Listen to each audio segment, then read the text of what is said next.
Ushaipata msee mwenye akona tabia za kwenda kutembelea mabeshte zake uninvited Hey, anaamua kutembelea tu mabeshte zake time anadai. Sasa kama pepe moto Everest kama beshte yangu. Umekucha. Karibu. So, unaona kama hiyo top of the knees. Unajua tu venye inakwanga kuna beshte yangu fulani ashaipanda kwa kaniambia naweza kupeleka hiyo. Ni aje bro? Poa.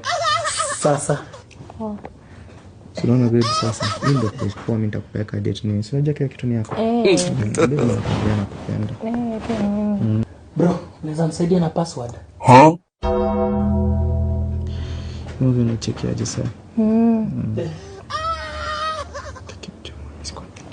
Na nikuja siende. Babe, nasikia njaa, twende tuchemshe kitu tuko.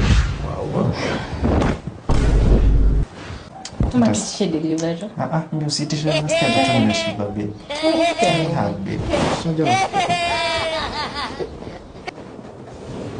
Nani anakuwa?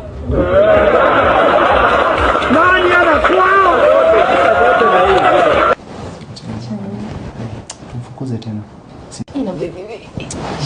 Lakini hiyo movie hata movie yake Mungu akituke. Kwisha wewe. Kwisha mimi. Kwisha kabisa. Tuendelea wote. Snake. Ni hapo hivyo plate. Bro. Hata haikuwa nikae sana. Tachekiana. Sasa umesema tu unakuja hapo. Si ufunge hiyo mlango hapo hivyo ukifanya nini? Next time uniambie kuja. Fanya vizuri kwenda. Watu wajua control privacy ya mtu bana. Si mtu usema ati anakuja.